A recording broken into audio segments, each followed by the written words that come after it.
I'm speaking with Michael Rossmann, Hanley Professor of Biological Sciences at Purdue University. Michael, thank you for joining me today. Thank you for inviting me. I'm happy to be here. As you know, we're going to talk about your work on structure for a chapter of the textbook. Indeed, yes. Michael, tell us a bit about where you were born, raised, and educated. Well, I was born in Frankfurt on the Main in Germany, and I started, grade school or whatever it is, in Germany. But this was the Hitler era, and my mother's side of the family is Jewish, and so that was very difficult for me. I was constantly being beaten up by the other boys and also by the teachers, and so I was then sent at the age of 8 to a boarding school in Holland, which, although I was very young, but certainly it was much better for me. I was quite so shell-shocked from all this. And then my mother's family emigrated to England. And in the summer of 1939, I went with her to England for the summer vacations, because then the war started. Fortunately, the war started before I was due to go back. And 3 days before. And so I couldn't go back to Holland because of the war. And I stayed in England and got educated in England. The school I was in Holland was a Quaker school, and because my mother had joined the Society of Friends of Quakers, and the school I then was sent to in England was also a boarding school. In England, the good education is in boarding schools. I was in a Quaker boarding school from the age of 12 upwards. Did quite well in school, academic sense, and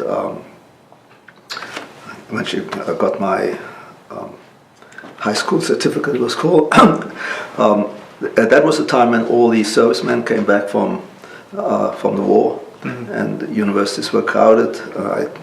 The school I was at actually had changed its curriculum, so in what's in England's called the sixth form, which is the last 2 years of school, I really had to teach myself. There were 4 of us in the so-called science sixth form. And I didn't get into any of the universities I had applied for, but by a fortunate set of circumstances, I happened to meet the head of the physics and math department at the Polytechnic Regent Street, which was, well, it's like a technical college. And physics and math is exactly what I wanted to study, and my school record was very good, and so he took me in. And so I got my bachelor's degree in maths and physics from the Polytechnic in Regent Street in London. And again, I did pretty well. I was asked to stay on as a research student, but I soon discovered, for a master's degree, I soon discovered that really I wasn't getting good education. And I got a job then as a teacher in the Royal Technical College in Glasgow in Scotland, where I was basically a teacher, and I taught first year electricity and magnetism for huge classes of about 200 students, pretty wild students in Scotland too. But anyway, I did that. Well, the students in Scotland, they on a wooden rising platform, and when they don't like something, the teacher says, they go bang on the floor. You soon know when you made a mistake. I used to tease them a little bit and say something about England, and of course they were in Scotland, they're very nationalistic, and as soon as I could mention England, they bang, bang, bang.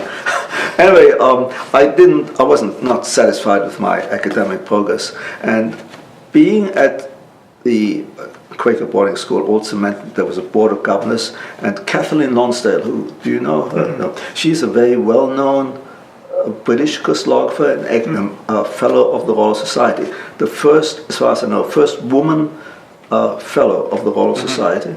She was on the board of the school I was at in England, at high school. And as I said, I was dissatisfied when I was in Glasgow. I wasn't really making any progress. So I wrote to her, didn't really know what science she was doing, and said, I'm at this situation. And she said, oh yes, well, if you get such and such a fellowship, you can come and be in my lab and take a PhD in my lab.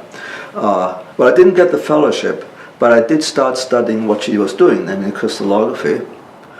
I was very disappointed when I didn't get the fellowship, but I had by that time discovered that there was another excellent crystallographer at the university in Glasgow. I was at the Royal Technical College. So I wrote to him, and I had an interview with him. That's Professor John Monteith Robertson. He's very well known. The inventor of isomorphous replacement, for instance. You probably know about that. And he said, well, I'm on the board of governors of the Royal Technical College. I can arrange for you to do your PhD in my lab while you teach for getting my money at the Technical College. And that's exactly what happened. I got my PhD in Glasgow, studying aromatic hydrocarbons structures. And it's all done by hand calculations in those days, before computers. And while I was in Glasgow, I heard a seminar in the university. This was in the chemistry department by Bill Lipscomb, and I was attracted by him. And therefore, when I was getting towards the end of my PhD time, I wrote to him, "Could I be a postdoc with you?" I actually also wrote to Linus Pauling, but anyway, Bill Lipscomb answered, and he offered me a job. And in due course, I arrived in Minnesota, where he was at that time, in Minneapolis, in the chemistry department. Now, in the meantime, doing all this, there were other things going on. I got married, and by the time I got my PhD, we had 2 kids. So going to Minnesota, first time in North America, was quite an adventure. And in those days, the standard of living in Europe or in Britain, particularly in Scotland, was totally different to America.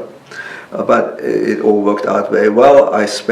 I couldn't stay more than 2 years in Minnesota because of visa problems. But I learned, well, in Bill Lipscomb's lab, I learned how to use a computer. The university had made some arrangement with a neighboring in St. Paul, twin city of Minneapolis, with Honeywell, and so we could use a few hours per week of the Univac 1103 computer, one of the very first commercial computers. It was a huge computer, right? Well, yes, it occupied a building. Yes, today I got my computer in my pocket. Right. Much more powerful computer. Yeah. But it was very, wonderful educationally. And while I was in Minnesota too, there was the International Union of Crystallography meeting, which happens every 3 years, and happened to be in Montreal in 1957, I suppose. And by the way, this year, in August of this year, there'll be again the International Union of Crystallography, IUCR, meeting in Montreal. The second time it's met in Montreal. The first time was in 1957. And there at that meeting, where I dragged my family of 2 kids and my wife, driving across Canada to get to Montreal, I heard Dorothy Hodgkin speak, who, as you probably know, is another British woman, Nobel Prize winner. At that time, she didn't have a Nobel Prize when I heard her.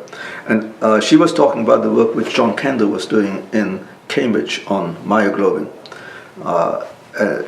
And having myself a mathematical and physical background, the basic problem of crystallography was very important. Well, what fascinated me, how to solve a structure which equals in crystallographic language solving the phase problem. That is a very attractive problem for me, and it's just challenging. And it's like solving a jigsaw puzzle. That's what I like this. So when I heard Dorothy speak, I then wrote a letter to her and also to Max Perutz, who was in Cambridge. Dorothy never answered me, but Max did, and he said I could come to him and be actually employee of the MRC, which I suppose was a sort of senior postdoc. MRC means Medical Research Council. And so in summer of '58, we moved from Minneapolis to Cambridge. Another interesting experience from the family point of view. Well, cost of living in Cambridge was very high, and Max Perutz had organized an apartment for us, which was quite nice. It wasn't the best, but it was sharing a house, which wasn't very satisfactory. And so we bought a house, our first house. We bought it, I think, for something like £2,000 or something, and we sold it for £5,000 6 years later. Things were rising. But the point about going to Cambridge, first of all, I knew nothing about proteins, but I knew that they were big and had many atoms, therefore the phase problem was a significant problem. But Max's group, which had been Sir Lawrence Bragg's work. Sir Lawrence Bragg, the discoverer of X-ray diffraction, X-ray crystallography, structural chemistry, this was in 1912, sorry. He was the Cavendish, or professor of physics, the Cavendish professor, and he had sort of retired to have a similar professorship in London at the Royal Institution, and Max Perutz was his student. But the new professor, Sir Neville Mott, who was sort of a mineralogist, didn't think what Max was doing was physics. So Max had been moved out into a little hut outside the Cavendish, and that's where I first joined Max. The hut was a wonderful place. It was, compact. There was a room where I was with 3 other postdocs, Dick Dickerson. You know Dick? Yes. He's at UCLA now, or was until he retired, and 2 other people. The postdoc room where I was, opposite there was a room with Francis Crick and Sidney Brenner. Next door to that was Max's room. Opposite that was John Kendall's room, and at the other end of the hut there were some rooms for girls, we call them computer girls, who helped us with the calculations because it was still very much by hand. But across the whole, the gangway, sort of the passage outside the hut, there was the math lab. In Cambridge, they had built what is arguably the first electronic programmable computer, which was called EDSAC-1, EDSAC, something like electronic digital something computer. And that had been used by John Kendall when he determined the 6 angstrom resolution structure of myoglobin. And this was a year later, and EDSAC-1 had been demolished, and a new EDSAC-2 had been built. And that has only just started working at the time when I got there. So this was I soon learned the code is all done in machine code, sort of machine code, and it was a great thing to program. But Max, he was not a programmer. He had collected, he didn't know anything about computers. Nobody knew anything about computers, very few people. But he knew that we needed to use a computer because we had so many numbers to deal with. So my task was to take the data which Max had and solve the structure. And you know how to program this? You could program I had to program it. And you knew how to use machine language? Basically machine language, wow. Yes. Yeah. The computer I used in Minnesota was even more basic. You put things in binary or octal, bit by bit. The Cambridge one, you actually had little letter codes for but it was all relevant to the bits in the computer. 40 bits, but 1,024 words, very small.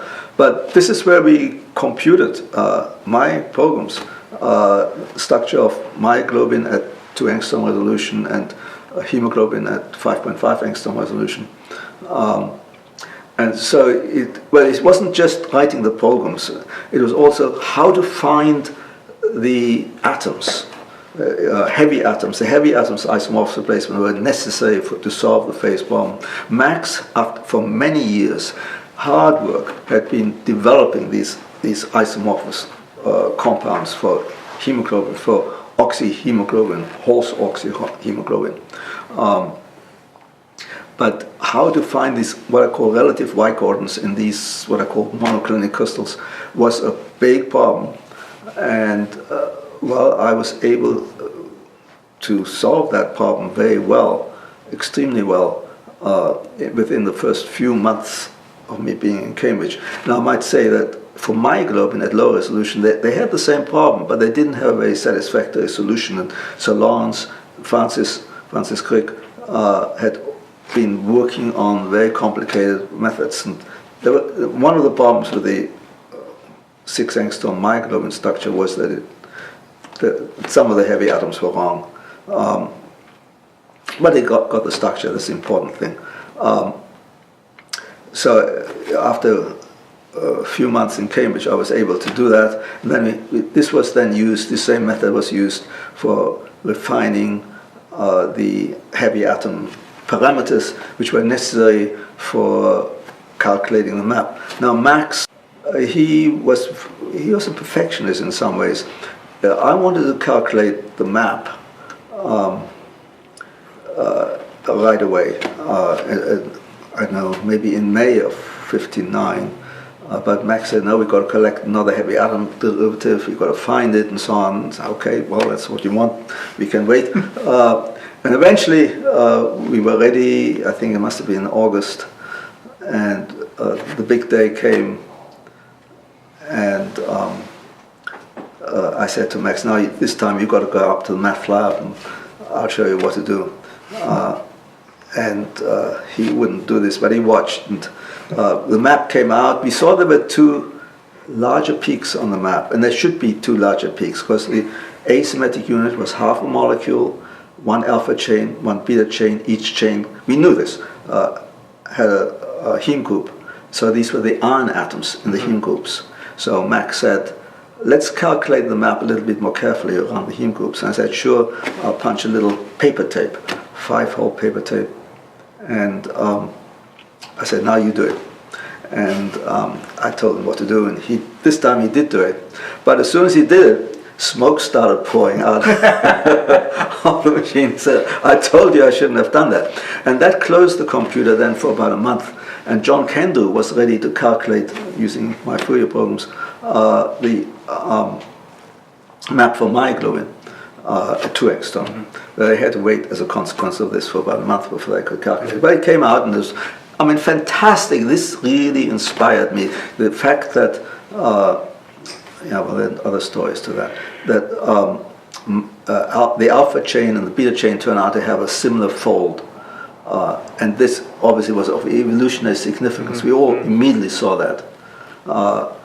And that has guided my life in this kind of similarity and what it means and what you can make of it. Well, that you asked my early education. That's How did you get from, that was your postdoc, did you come immediately back to the US after? Well,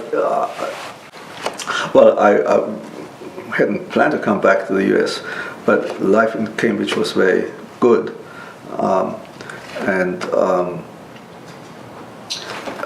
After the hemoglobin work was done, I spent the next few years just developing crystallographic methods, which today are the basis of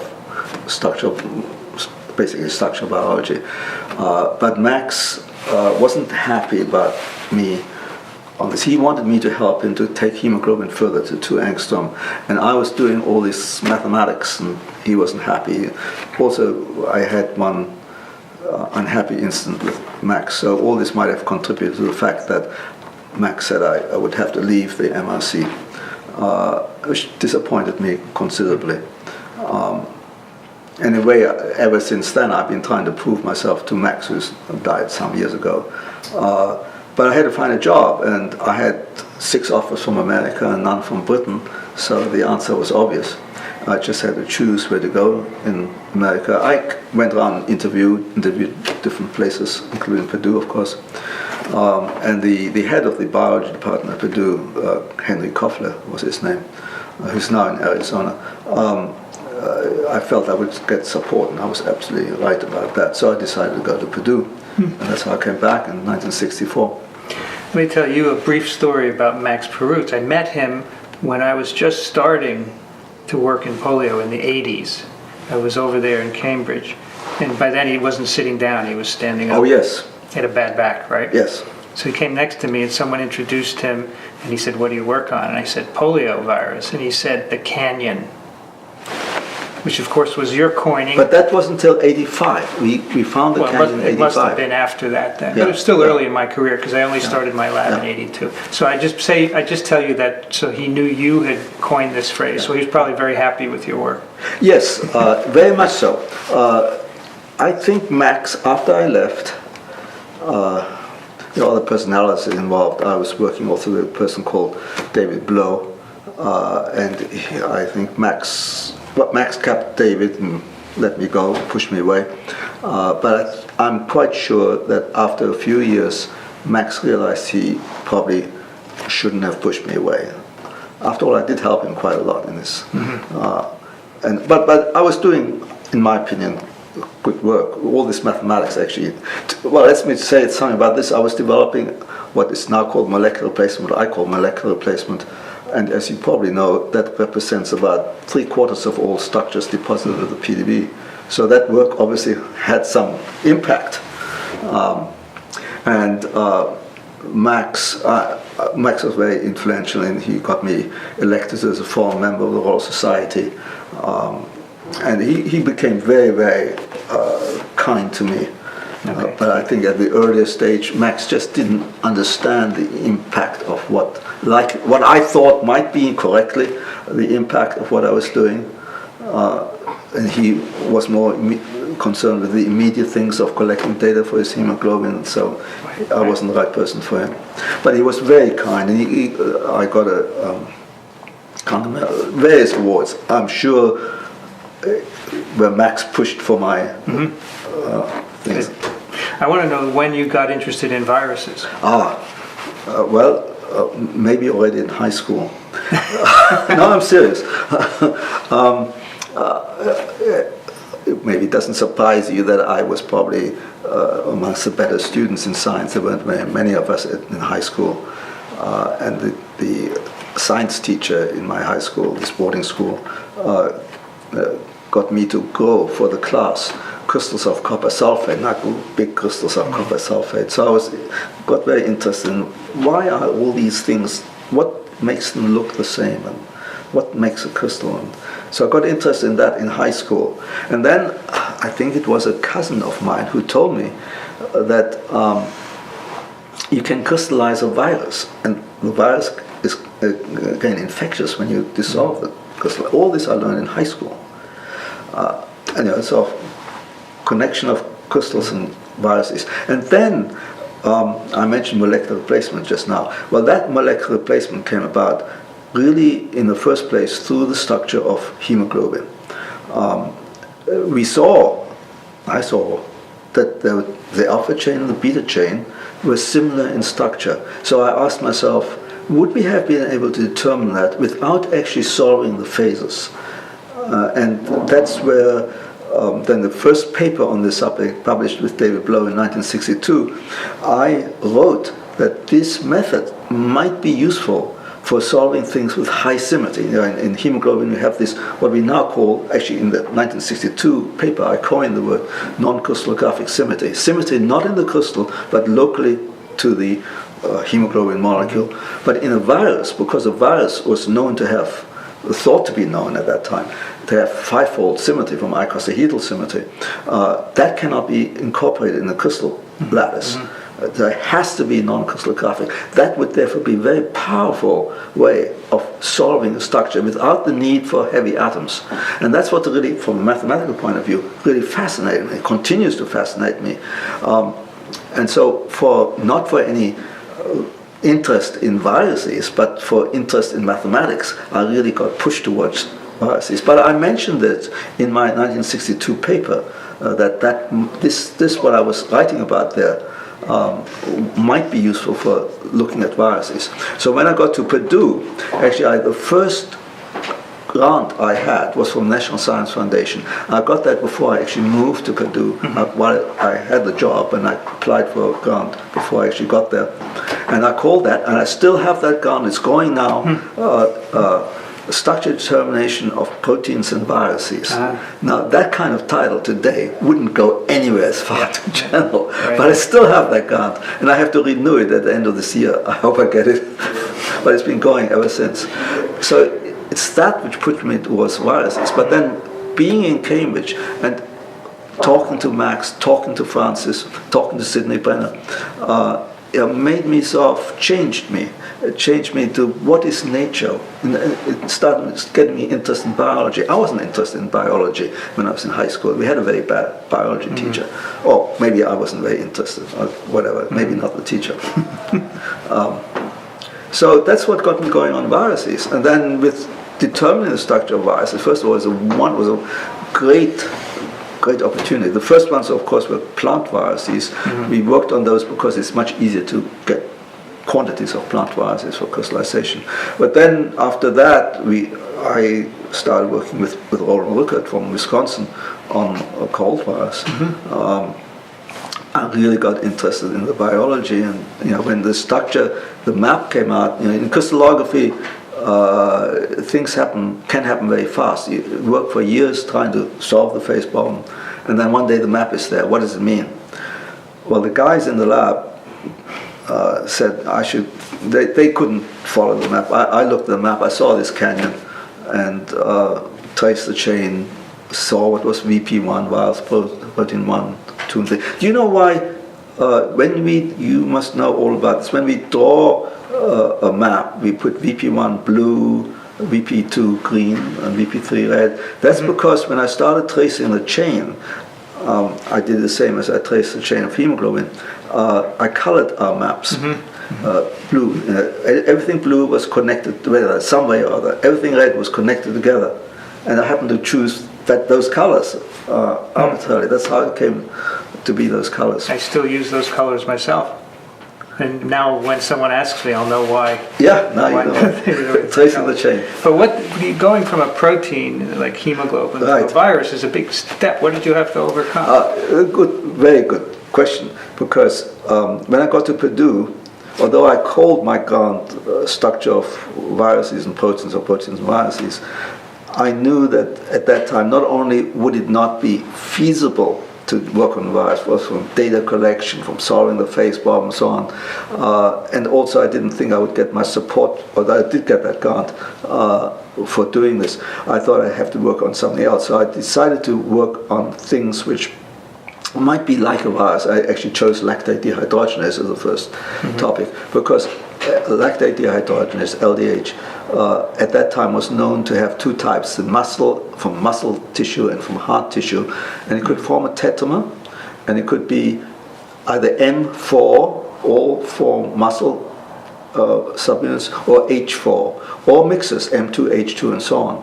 And that sort of reminded me of possibilities like in alpha and beta chain of hemoglobin. And it also had other features that, namely, it had sulfhydryl groups for attaching heavy atoms. So I chose lactate dehydrogenase, but all the time thinking, what's the common functionality?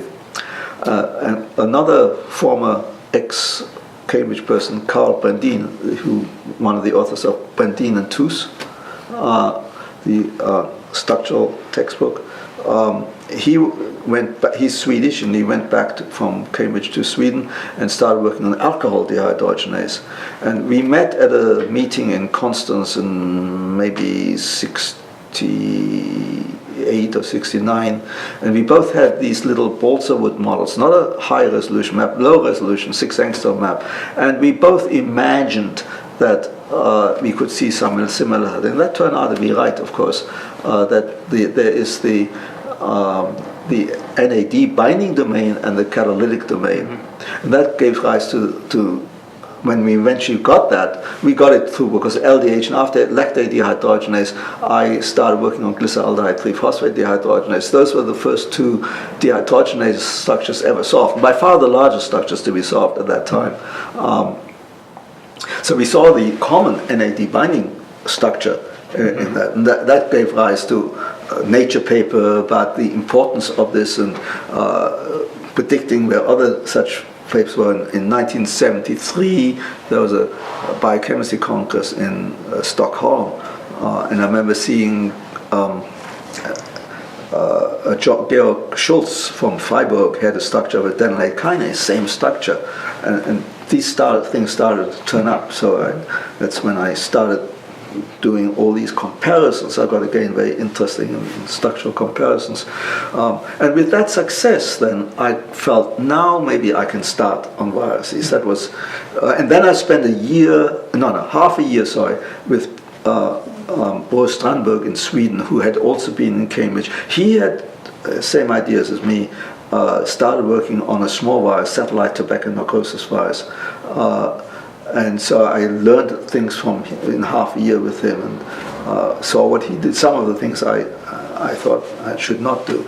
And that led to interesting discussion in the Cold Spring Harbor meeting in 1971, which was an important meeting. And that's when I started working on viruses. And as I said, first I worked on plant viruses. And of course, at the same time, computational power was... Oh, yes. Yeah, a big change. So, yes, a very important change. So in Cambridge, as I said, we're still using this hand-built home computer, etc. But even before I left Cambridge, IBM was producing IBM 709 and 704, something like that. And these are card-operated machines, quite small, really, big in volumes though. And that's what I also had in Purdue when I first got there. But by the time it came to the rhinovirus work, the then president of Purdue was very helpful, very insightful, and as he put it, he bought a CDC 6600 supercomputer. He said, especially for me. Well, the rest of the university, of course, used it too. But that was very, very helpful. For rhinovirus, we were doing exactly what I had always wanted to do since I thought up the idea in 1960, what is now called molecular placement, namely using the symmetry of the virus to get the phases. We did use heavy atom derivatives to get a low resolution map, but we then extended that map. The isomorphous phasing only went to about 6 angstrom resolution. We then extended from 6 angstrom to 3 angstrom, which of course was incredibly important. And we got a beautiful map, as you know, which could easily interpret. Right. No. I remember at a meeting in France Yes, showing me that. a wire construction, showing me we were interested in receptors at the time, and you were pointing. Yes. So today, if you saw the structure, what kind of a computer do you use? Well, now Purdue has got a series of computer clusters which run in parallel. One of those clusters they've decided to name in my name, so we use the Rossmann cluster now. Wonderful. But of course we then share it with the rest of the university. So that's the sort of computer we use today. But we also use desk computers a lot because they're powerful. I use my laptop. What a laptop does today is way more than the EDSEC did in '59. So in addition to the computing, the way you collect data has changed also. Yes. Radically, everything has changed. Model building has changed. Yeah, we used to collect. Max introduced the use of precession cameras. Precession camera is an instrument for collecting X-ray diffraction data. It was invented by Martin Berger at MIT for minerals.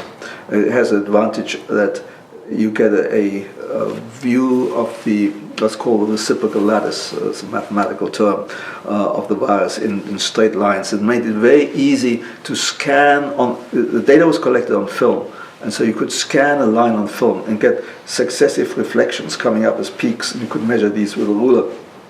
Each reflection has to measure with a ruler.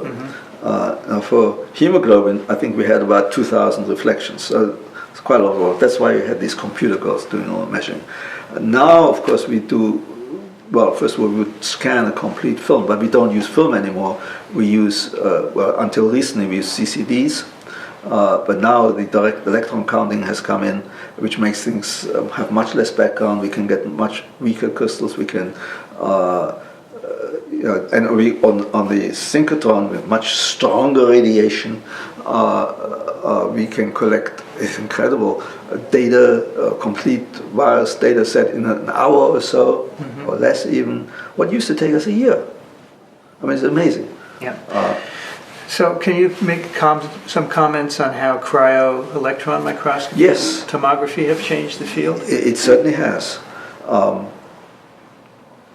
Again, I have taken 2 sabbaticals since I've been in Purdue. The first one was when I went to Postgraduation to learn something about viruses. And the second one, when I went with Richard Henderson in Cambridge, again at the same lab, to learn something about electron microscopy, because I kind of felt that electron microscopy would be important, and has been. The first time in my lab where we found it was important to use was the structure of the rhinovirus crystal complex with its receptor ICAM1. because that can't be easily crystallized. So we were able to verify what I call the canyon hypothesis, that the receptor IKM1, intercellular adhesion molecule 1, bound exactly as had been predicted in into the canyon. But then that got us going, and there are other things which can't be crystallized. And a little bit later, after we had been working on picornavirus, I started working with Richard Kuhn on alphaviruses and flaviviruses. And these, you can actually form crystals of these viruses, but they don't reflect very well because they got lipids and lipid membranes. And there we could use electron microscopy for looking at these viruses. But it only at that time meant maybe to 15 angstrom resolution. And then I realized you could get the structure of the protein, individual proteins, by expressing the proteins in E. coli or something, and obtaining the protein structures and then fitting it into cryo-EM. So this combined the use of X-ray crystallography for the details of the smaller components of the virus with the whole structure of the virus, and put those together, get a whole virus. So that's how things were until not too long ago. But in the meantime, electron microscopy has kept on improving in power and quality. So right now in my lab, we are actually looking at a structure of, well, the portal protein of a phage, T4, which we've tried to crystallize for a long time, have got crystals which deflect to about 7 angstrom. And now, using cryo-electron microscopy, we realized why we couldn't get the better crystals, because this is a complex of, in biologically 12 subunits, and when you crystallize it in vitro, you get not only rings of 12, but also rings of 11, rings of 13, and so on. And so crystallization was a mixture, and therefore wasn't very good. But with the electron microscope, we can now get this. We can now, with the new detectors and the new microscopes, we've got 3 angstrom data, and we can follow the chain.